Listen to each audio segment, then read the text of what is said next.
राष्ट्र की चिंता का ही विषय है मित्रों।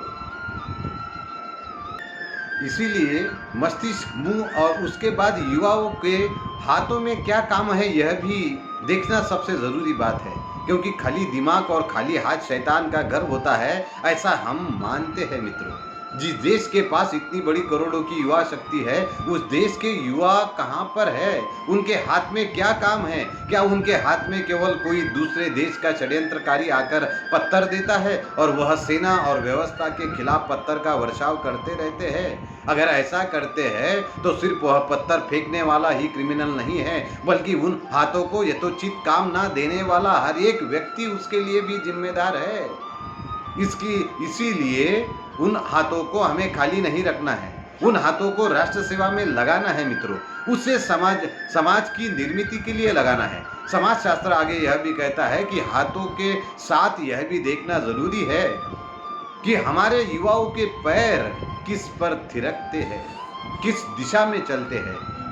हमने देखा जम्मू कश्मीर में 370 कलम रद्द होने के कुछ महीनों पहले की बात है, जो टीवी पर चैनल पर लगातार चल रही थी, जिसमें कश्मीर के सबसे बड़ा लोकतंत्र का महापर्व चुनाव निर्विघ्न कराने के लिए गए हुए भारत माँ के कुछ बेटे, हिंदुस्तान के कुछ वीर सिपाही, अर्धसैनिक बल के जवान सड़क पर जा रहे हैं और वहां कुछ नादान युवक उन्हें थप्पड़ मार रहे हैं, गालियां दे रहे हैं, उनका हेलमेट छीन रहे हैं। वो सशस्त्र है, उनके हाथों में राइफल भी है, लेकिन उनके पैरों में इस तथाकथित कानून और कुछ मानवाधिकारों की बेड़ियां भी है।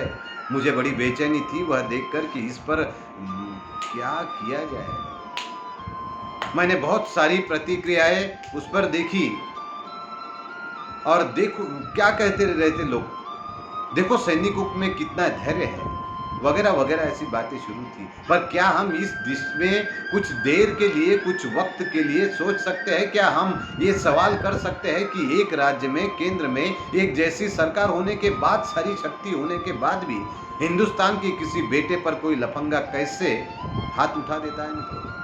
और क्या हम ये सोच सकते हैं कि इस देश के लोकतंत्र का महापर्व मनाने के बाद अगर कश्मीर में 6% वोट करते ही नहीं है वहां के लोग, तो इसके केवल 2 कारण हो सकते हैं। या तो भय है उनको, या उन्हें शासन व्यवस्था पे भरोसा नहीं है। उनको भय है कि वो अगर वोट डालने निकलेंगे तो अलगाववादी ताकतें उन पर हमला करेंगी, या उन्हें हमारे लोकतांत्रिक व्यवस्था में भरोसा नहीं। पर दोनों ही बातों पर हमें चिंता करनी पड़ेगी कि हम कश्मीर के लोगों को भरोसे में कैसे लें, कि वे लोकतंत्र के माध्यम से मुख्य धारा में कैसे आए, या अलगाववादियों को कितना भय, डर कैसे हो कि तुमने किसी पर हाथ उठाया, उंगली उठाई तो तुम्हारी खैर नहीं होगी अब। लेकिन हमें कहाँ चिंता है, हम अपने अपने रहनुमाओं के पीछे ही फिदा है, अपने अपने नेताओं के पीछे। मोदी मोदी, अरविंद अरविंद, राहुल, हमारे पास चेहरे आते रहे हैं, आते रहेंगे।